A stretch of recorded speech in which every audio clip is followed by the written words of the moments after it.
Shine from the bush or by the sea. We come from 1,000 city streets. We are the rich and lonely. We are the poor and strong. We come to share this moment, gathering here, singing one song. With our hearts on fire with the love of Jesus. Hearts on fire, let's spread the word. Hearts on fire to stay blazing. Hearts on fire to Good morning or good afternoon, everybody. It is Thursday,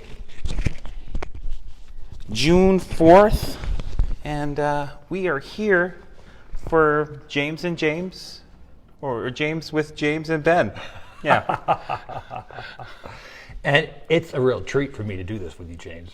Yeah, I'm looking forward to it. We're going to have some interest. I need to say this because we are live, but you have something, like a leaf on your tooth. Oh, I had a sandwich before I left. I'm so glad you told me that, James. Is it gone? Yeah. I really appreciate that. That's why James is my friend.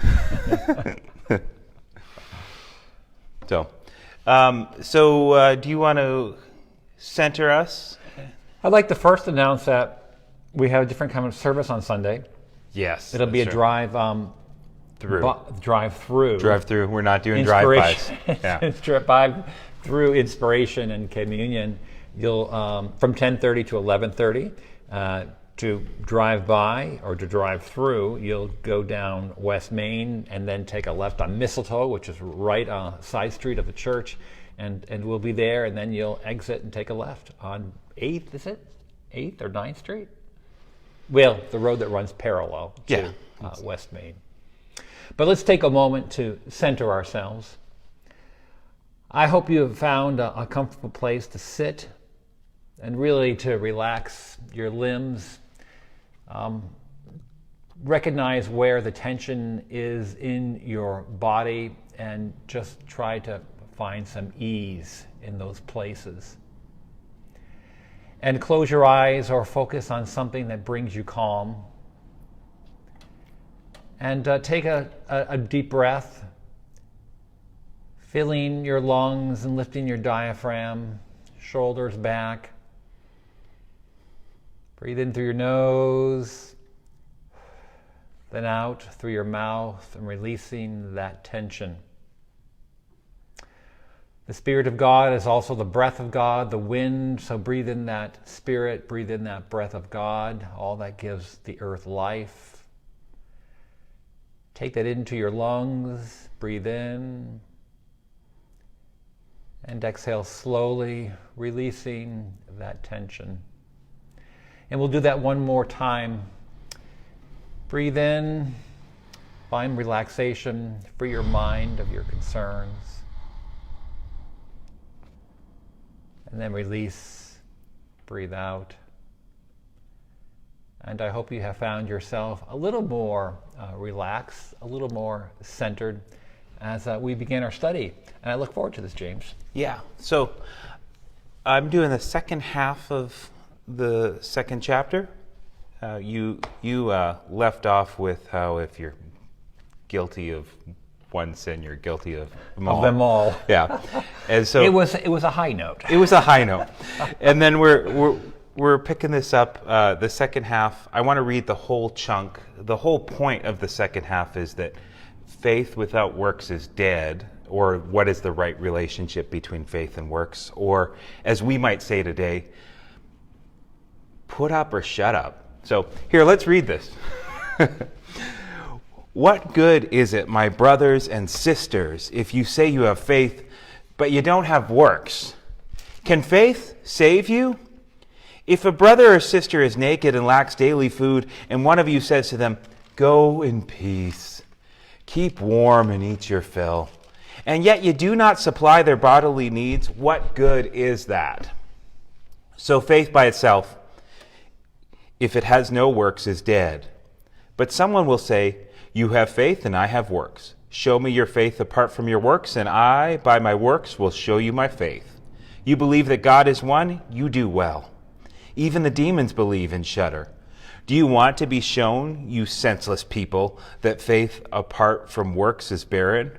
Was not our ancestor Abraham justified by works when he offered his son Isaac on the altar? You see, that faith was active along with his works, and faith was brought to completion by the works. Thus the scripture was fulfilled by saying, Abraham believed God, and it was reckoned to him as righteousness, and he was called the friend of God. You see, the person is justified by works and not by faith alone. Likewise, was not Rahab the prostitute also justified by works when she welcomed the messengers and sent them out by another road? For just as the body without the spirit is dead, so faith without works is also dead. So, yeah, that's easy stuff there, don't you think? Yeah. You can take that all in one swallow. Yeah. So I want to say here, like, this is the relationship between faith and works. That's what we're talking about. And we think of faith as belief. And James' perspective is really different than Paul's. I mean, Paul in Romans 1 said the just will live by faith, and says, like, in Ephesians, we are saved by grace, not by our own doing, not by our works, so no one can boast. And he spends a good chunk of time in Romans 4 saying that Abraham was not justified by his works, but by the fact that he believed God. Quotes the same passage as James does here, and it was credited to him as righteousness. And then James starts off by saying, can faith save us? And it sounds really different, doesn't it? Mm-hmm. So, and I get, like, But somehow I believe them both. Yeah, I do too. I do too, and I think that the yin and the yang. The yin and the yang. I'm yang gang.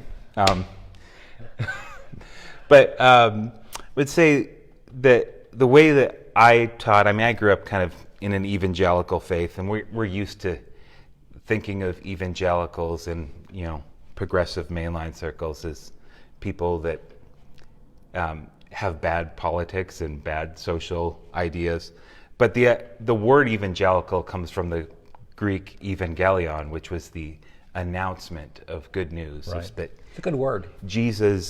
There's something new came in the person of Jesus, and by his life, death, and resurrection, we are saved.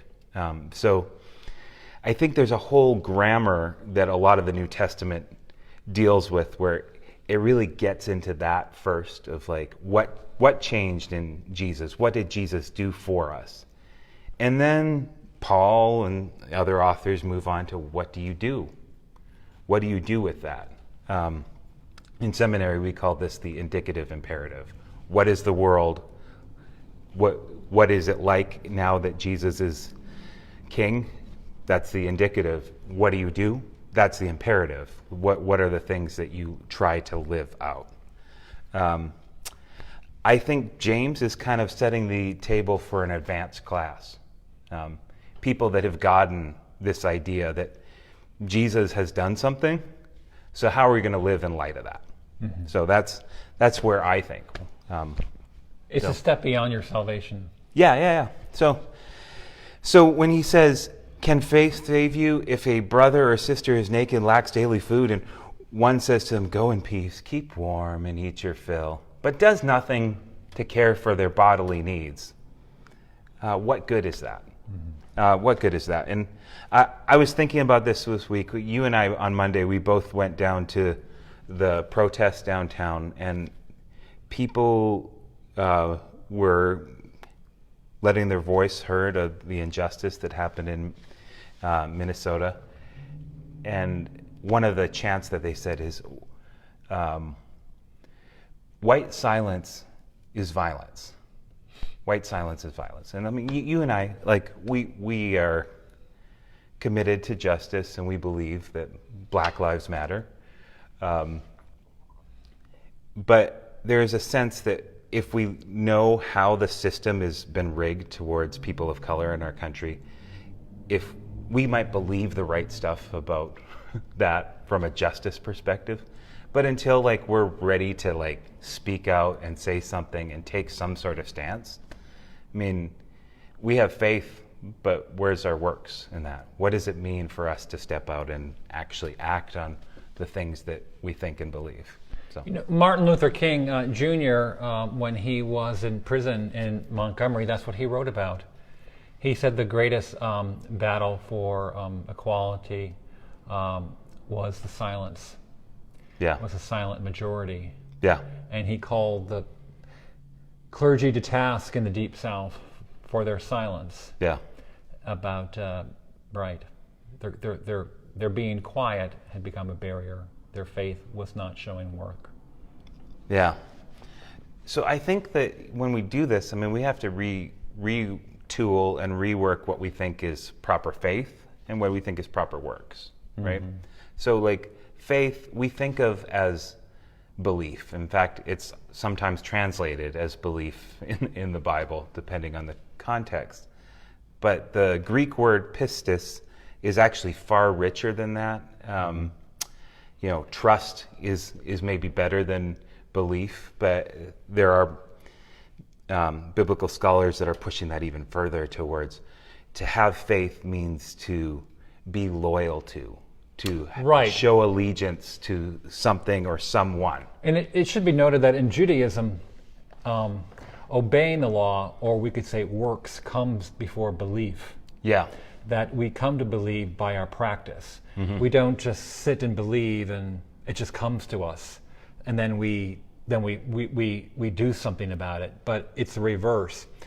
We come to believe by obeying the laws, the commandments, and by taking part in the rituals of the synagogue. Yeah, and we were talking about this a little bit before, but I think sometimes truth gets in your bones before it gets into your heart. But the idea, if we're showing loyalty and allegiance to the way of Jesus, that requires a certain action on our part, or there's no proof in the fact, yes, I am a loyal follower of Jesus and I will not take up my cross. You can't say that because faith without works is dead. Faith without works is dead. Put up or shut up. Or faith without some sort of sacrificial love. Yeah. Right. Yeah. But also, like on the works side of this, is that sometimes if we emphasize works, well, we get really, really tired. But also, if we emphasize works, it can come off as a plan of like, here's these steps, follow these steps, this will happen. And it's really regimented. But you don't get that sense of any sort of formulaic understanding in James. In fact, his biblical examples here, they're pretty awkward. What's his example of faith? Faith in God in Abraham meant sacrificing his son. And I just want to say, if you're listening at home, if you feel like God has told you to sacrifice your one and only child, come see us. We'll talk that is not God. But here, that is the example of like, for Abraham, having faith meant going and doing what he believed God was calling to, and that was never God's plan. And in the story, the angel comes and stops Abraham from making a huge mistake. Mm. But there is a sense that in him we see that he had faith, and it moved him to action. Right. Not the action we would take, not the action we recommend, but an action.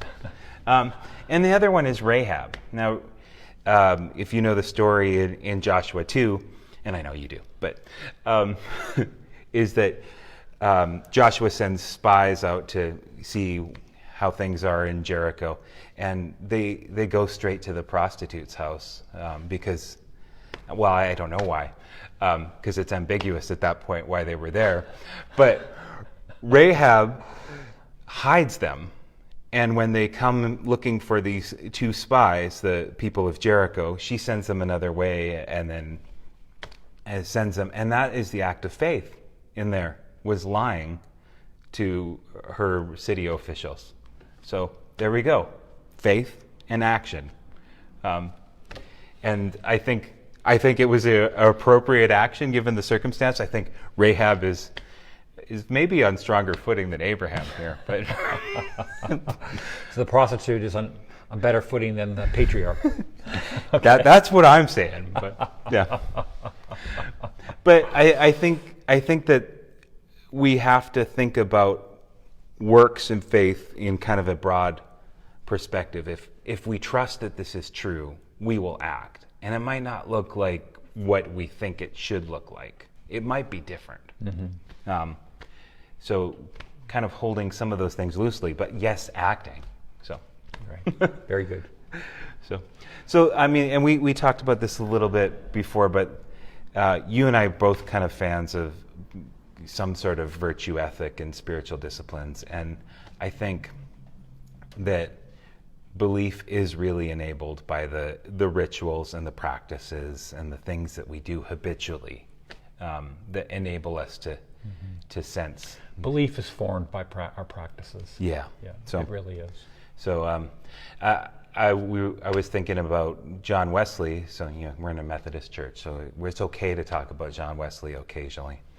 But John Wesley in 1738 had his Aldersgate experience where he felt his heart strangely warmed, and he said that he trusted in his salvation in Christ alone. He had been saved from the wrath to come, he said. Yeah. So he had that experience of a really transformed heart. But at this point in his life, he was already like an Oxford-trained theologian. He had been at it for a while. He had been at it for a while. He was an activist. He was doing things to care for the poor in his community. He'd been a missionary.